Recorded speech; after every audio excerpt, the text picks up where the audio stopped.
lágrimas. Me parece que aquilo que era de fato ruim, que era para eles se prepararem para o dia mau, eles não estavam prontos para passar, mas eles queriam viver o milagre, eles queriam viver a multiplicação dos pães, eles queriam viver a multiplicação dos peixes, eles queriam ver Cristo acalmando a tempestade, eles queriam ver Cristo curando, mas quando chegou de fato a hora do vamos ver, quer conhecer alguém, pastor? Coloca a pressão sobre o ombro dele, coloca a pressão sobre o ombro dela. Glória a Deus. Érico, o que você está me dizendo? Que os discípulos estão vivendo um tempo de pressão, um tempo de dor. O que está acontecendo aqui que a Bíblia diz: fere-se o pastor e dispersa-se as ovelhas. Jesus disse isso: fere-se o pastor e dispersa as suas ovelhas. O que está acontecendo com os discípulos aqui? Todos estão dispersos, por quê? Porque Jesus morreu. E agora todas as expectativas e esperanças de futuro que os discípulos tinham, morrem junto, vai para dentro do sepulcro. Por quê? Porque eles não tinham depositado a fé nele, que ele ressuscitaria no terceiro dia. Então, como algo comum e costumeiro, essas mulheres levantam no terceiro dia, no primeiro dia da semana, compra aromas, compra todos aqueles apetrechos para ir ungí-lo, porque a expectativa delas era o quê? Encontrar ele morto. Por quê? Porque estava todo mundo chorando, triste, frustrado, porque morreu meu Senhor. Por quê? Porque eles estavam esperando um rei, não para salvar do pecado, mas um rei para tirar o jugo de Roma. Então as expectativas, eles estavam fazendo até a coisa certa, mas com a expectativa totalmente errada. O que tem de gente fazendo a coisa certa com a expectativa errada? Meu Deus! O que tem de gente, pastor, achando que está caminhando no caminho certo, na direção certa, com a motivação totalmente errada? Olha, que como que eles estão com a motivação errada? Como é que vocês me provam isso? Porque se eles estivessem com a motivação no reino, eles estavam crendo que Jesus ressuscitaria. Oh, aleluia! Porque nós não estamos falando de alguém que não viu e nem vivenciou milagre. Nós estamos falando de alguém que vivenciou milagre e acompanhou o ministério de Cristo na terra. E agora, aonde está Pedro? Na beira da praia. Fazendo o quê? Voltou às antigas práticas. Por quê? Porque está frustrado. Quando Jesus diz que ele ia ser entregue aos homens, ia ser morto, o que Pedro diz? Não, Senhor. Se o Senhor for entregue, eu vou no seu lugar. Aí Jesus vira para Pedro e diz: para trás de mim, Satanás. Antes que o galo cante 3 vezes, tu me negarás. Pedro, ele não pôde velar com Cristo no Getsemane, num lugar de prensa, ele adormece. Ele não consegue acompanhar Jesus na oração, quando Jesus, ele soa a gota de sangue. E agora, Pedro está frustrado, porque além de ter Cristo morto, ele nega. Está lá sentado perto da fogueira, alguém vai passar e vai dizer: ó, esse aqui se parece com um deles, não é o discípulo dele? E Pedro vai dizer: não, sou eu não. E chegou a segunda pessoa e vai dizer: não, eu te conheço, você anda como ele, você fala como ele, você se veste como ele, você se comporta como ele. Como que você está dizendo que você não é um deles? E Pedro diz: não, não sou eu não. Chega um período na nossa vida que a gente quer procurar rota de fuga para fugir da vontade de Deus. E Deus vai pegar a gente aqui. Tem gente fugindo da vontade de Deus e tem gente olhando e dizendo assim: se parece com ele, se comporta como ele, fala como ele, o comportamento de alguém que é separado por ele, e você continua dizendo: não, não sou eu não. Aí se cumpre aquilo que Cristo diz a respeito de Pedro. Pedro agora está frustrado. Só que agora eu vou ver o tamanho, a bondade, a graça e a misericórdia de Cristo. Por quê? Porque as mulheres chegam lá pela manhã e qual é a preocupação delas? Quem removerá a pedra? Por quê? Porque a pedra é pesada e além de ser pesada, está selada. E ainda está com um carimbo do governo de Roma, dizendo que era propriedade romana. E tinha 2 soldados na porta, tomando conta para que ninguém fosse lá tentar sequestrar o corpo, porque eles criaram uma conversa. Eles acreditavam mais do que os discípulos que Jesus ressuscitaria. Então eles fazem um decreto, selam a pedra, põem guardas na porta do sepulcro. Para quê? Não, porque se algum daqueles discípulos forem lá roubarem o corpo dele, nós não vamos deixar roubar, porque vão dizer que ele ressuscitaram. E pela manhã, bem cedo, aquelas mulheres vão lá cuidar de Jesus. Qual a intenção delas?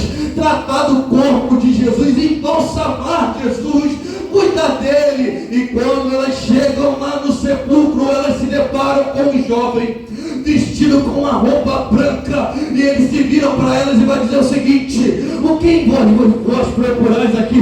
Vocês estão procurando a Jesus, um Nazareno. Ele não está aqui, a pedra não está no lugar, ele vive, ele ressuscitou. Glória a Deus, aleluia. O que está acontecendo aqui é tão sério, que ao invés delas se alegrarem, elas ficam temorosas e assombradas. Um dos sinóticos vai apresentar ele como o jardineiro. E você sabe por quê? Porque ele veio conectar de novo o homem a Deus, como era no princípio. Como que era no princípio? No jardim, o homem tinha acesso livre a Deus. Deus se apresentava na viração do dia todos os dias para falar com Adão. O que o texto está apontando? Que ele já estava completando a obra pelo qual foi vocacionado vir aqui, dizendo que aqueles que não tinham acesso, aqueles que não podiam chegar, aqueles que não podiam se aproximar, agora podem ter acesso, podem se aproximar, podem estar perto do Pai, porque Ele vive e ressuscitou. Meu Deus!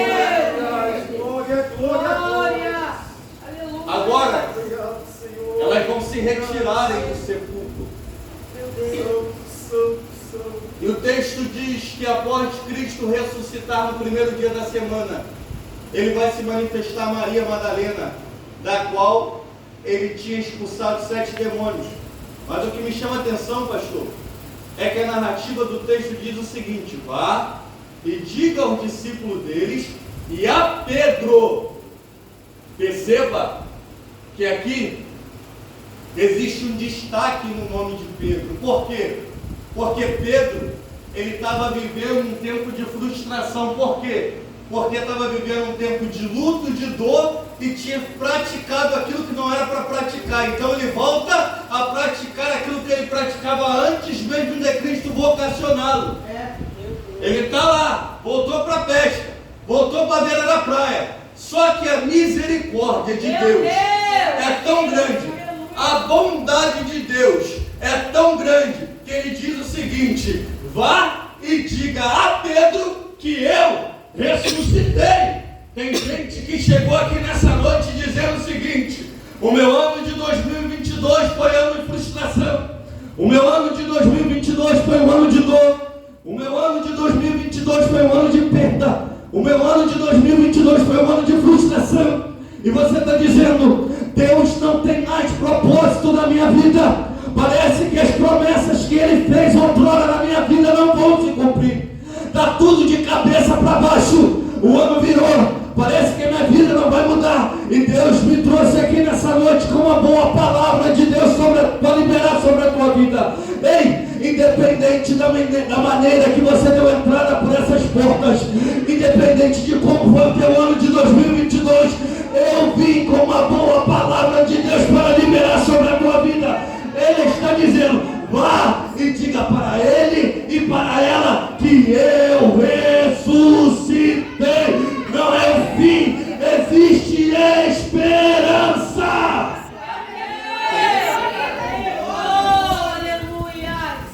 A grande questão é que Pedro está tão enfiado na frustração que a vida dele parece que termina ali. Meu Deus! De fato, o que acontece com Pedro e com os discípulos? Eles morrem junto com Cristo. Meu Deus! Todos os sonhos morrem junto com Cristo. O ministério deles morre junto com Cristo. Tem gente aqui que engavetou projetos. Tem gente aqui que engavetou sonhos. Tem gente aqui que já não está mais com expectativa nenhuma nesse ano de 2023 por conta do sofrimento que viveu no ano de 2022. Mas Deus me trouxe aqui para te dizer o seguinte: aquilo que parece ao olhar humano não ter jeito, aquilo que parece não ter solução, eu venho como boca de Deus para liberar sobre a tua vida. Tem jeito sim, tem solução sim, existe uma nova saída em Cristo Jesus. Acredite! O que está acontecendo aqui é que os discípulos ouvem que ele ressuscitou e eles não têm a capacidade de crer que ele está vivo. Meu Deus! Eu vou falar isso aqui de novo. O medo e a frustração e a dor e as lágrimas tomaram tanto conta do ser deles que eles ouvem que Jesus ressuscitou, mas eles não conseguem acreditar que Ele está vivo, porque uma vez que Ele vive, todos os projetos estão vivos. Uma vez que Ele vive, todas as promessas estão de pé. Uma vez que Ele vive, a família está de pé. Glória a Deus, glória a Deus. E ele diz o seguinte: ide adiante de mim a Galiléia, porque eu vos encontrarei lá. Jesus, ele é expert, ele sempre está no futuro, ele sempre sabe qual vai ser o nosso próximo passo. Ele sabia aonde os discípulos iriam estar, então ele já deixa o encontro marcado. Só que antes disso o texto diz que ele encontra a dor dos discípulos que estão no caminho, lamuriando, tristes, chorosos, com o que está acontecendo. A saber, se você for ler capítulo 24 de Lucas, você vai ver 2 discípulos no caminho de Emaús. Jesus vai se manifestar para eles e eles estão conversando, se lamuriando. Por quê? Porque Jesus foi morto. E eles estão conversando, Jesus se manifesta e eles vão perguntar a Cristo o seguinte para ele: és tu forasteiro ou estrangeiro em nossa terra? Aí Jesus vai dizer para eles o seguinte: por que vocês estão me perguntando isso? Parafraseando aqui. Aí eles vão dizer para Cristo o seguinte: ué, o Senhor não sabe dos últimos acontecimentos dentro de Israel, dentro de Jerusalém? E ele vai dizer: quais acontecimentos?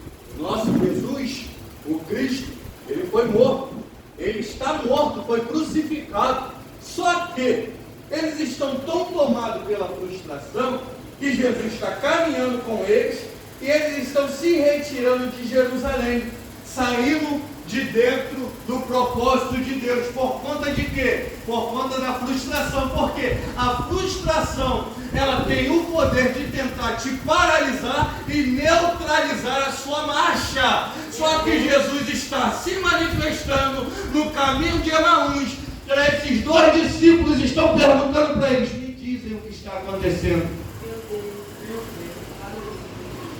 Olha que não entendi. O que Jesus está dizendo para o discípulo? Desabafa. Bota para fora que vai fazer bem. Conversa comigo. Diz aonde está doendo. Porque vocês estão se retirando do ambiente que não era para vocês estarem se retirando. Porque um pé fora de Jerusalém é muita distância do propósito de Deus. Meu Deus! Tem gente que está distante já faz tempo e nem percebeu. Por quê? Porque está tomado de frustração, de tristeza e já tirou o pé de Israel, está indo a caminho de Emaús. Jesus está caminhando do lado, se manifestando, conversando com ele, com ela. E ele está tão frustrado, está tão frustrada que não consegue perceber a doce voz suave do Mestre. Meu Deus! Aleluia! Só que eu acabei de falar aqui que Jesus é expert. Onde foi que Jesus falou que o Filho do Homem seria entregue aos homens? Na mesa. E eles estavam acostumados com partir do pão. Jesus, quando chega no destino que eles estão indo, ele sai como que se alguém que ia adiante E agora eles dizem assim: fica conosco, e fazem com que Jesus se assente na mesa com ele. A mesa é um ambiente onde muita coisa é revelada. Jesus se assenta na mesa com eles, eles estão sentindo algo diferente, mas não têm a capacidade de entender quem está na mesa conversando com eles. Meu Deus! Não é assim? Você já decidiu no teu coração tomar essa decisão? Quer pôr o pé para fora de Jerusalém? Ele está caminhando contigo falando: não saia do propósito, porque o destino que você está tomando só está se distanciando da promessa.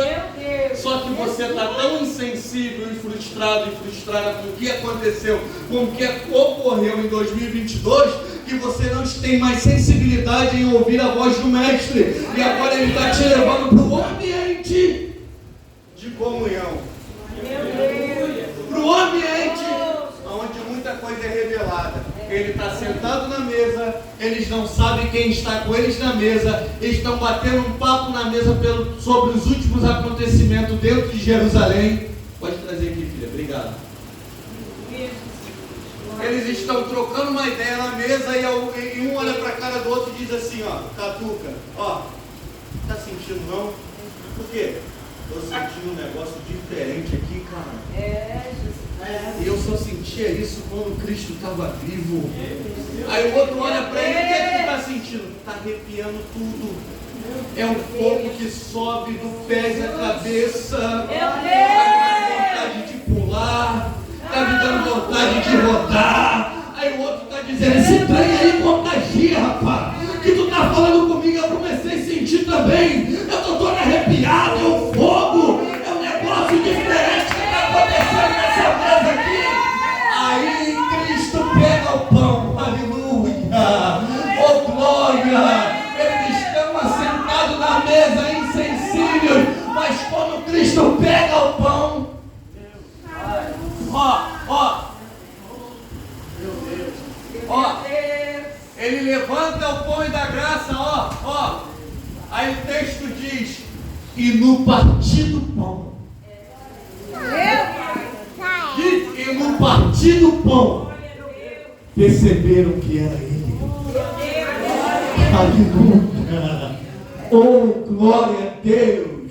Eric, o que você veio pregar aqui nessa noite? Eu vim pregar aqui nessa noite para você se fortalecer em Cristo e você ter esperança nele, que todas as promessas, todos os projetos, tudo aquilo que ele te prometeu está de pé e vai se cumprir. Eu vim profetizar sobre a tua vida nesta noite, para você não deixar a frustração do ano de 2022 impedir de você viver o teu ano de 2023. Aleluia! Ué, você está falando isso aí que você não sabe o que eu vivi. Meu Deus. Você não sabe o que eu passei. Você não sabe como doeu. E ele se manifesta nessa noite dentro dessa igreja como Deus que cura. Meu Deus! Como Deus que toca onde a mão humana não pode tocar. Como Deus que faz aquilo que o homem não pode fazer. Como Deus que resolve aquilo que ninguém pode resolver. E tem gente que deita no travesseiro todas as noites em crise, pastor.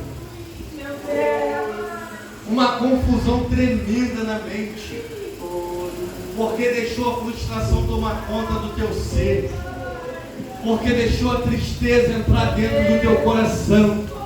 A tristeza e a frustração fez com que Pedro e os discípulos voltassem às práticas antigas. A tristeza e a frustração fez com que esses dois discípulos, no caminho de Emaús, se distanciassem do propósito. E Deus me trouxe aqui para te dizer simplesmente: volta. Oh, aleluia! Volta. Você já foi longe demais por conta dessa frustração. Eu já estou caminhando do teu lado já faz tempo. Você não está sensível para entender que sou eu. Eu te assentei nessa mesa hoje simplesmente para você compreender no partir do pão que eu estou lhe dando uma nova oportunidade, que eu tenho um novo norte, um novo destino para a tua casa, para a tua vida e para o teu ministério.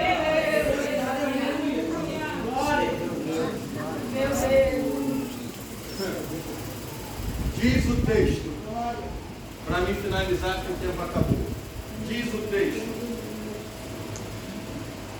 que Jesus vai se manifestar aos discípulos e vai jogar na cara deles a incredulidade e a dureza de coração deles. Meu Deus.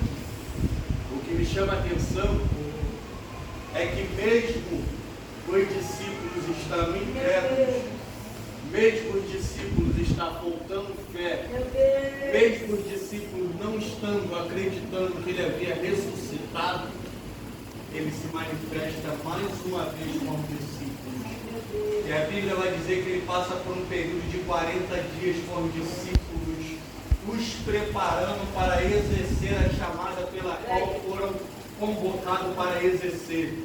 Só que Jesus passa 40 dias com os discípulos, os ensinando e os tratando.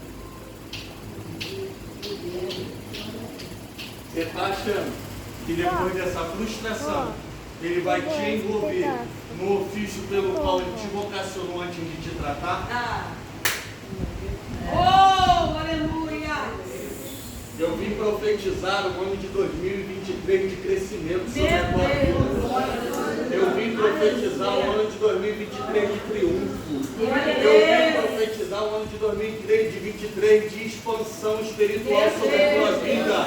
Mas Deus te sentou nesse janeiro profético para te dizer: nesse janeiro profético eu vou arrumar minha casa, eu vou arrumar a tua vida, eu vou colocar tudo no lugar que está fora do lugar dentro de você, para me utilizar na tua vida nesse ano de 2023. Glória a Deus, No mundo secular, pega isso aqui. No mundo secular dizem que o mês de janeiro é o mês da arrumação. É o mês de você pôr a vida em ordem para dar o pontapé em fevereiro. Então Cristo te sentou na mesa hoje para te lembrar: eu estou vivo, eu ressuscitei, a promessa está de pé. Volta desse caminho que você estava tomando, desiste dessas decisões, chega mais para perto de mim, se assenta na mesa, que eu vou botar tudo que saiu do lugar, para poder fazer a utilização da tua vida nesse ano de 2023. Oh, aleluia! É assim mesmo. Quem nunca se frustrou? Quem nunca sentiu dor? Se coloque de pé, por favor. Meu Deus! Eu encerro. Oh, aleluia! Meu Deus! Meu Deus! Aleluia! Quem nunca sofreu? Meu Deus! Mas esse sofrimento, meu Deus, e essa dor que você está sentindo, não tem o poder Meu Deus! de neutralizar, e não é maior do que o propósito de Deus. Meu Deus! Fica com essa palavra. Meu Deus! Entenda que Ele vive e todos os sonhos e projetos que Ele já depositou sobre a tua vida, sobre a tua casa, sobre a tua família, estão de pé e irão se cumprir, porque diz a Bíblia: Olha aí, Deus meu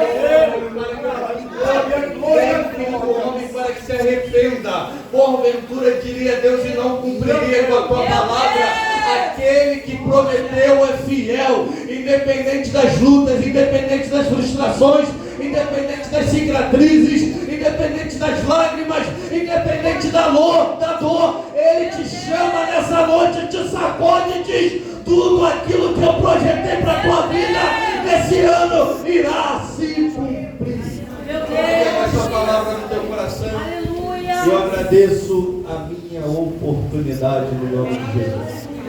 Oh, aleluia, as palavras de Deus. Ainda nos meus filhos estão abertos. Pode se bater em pé.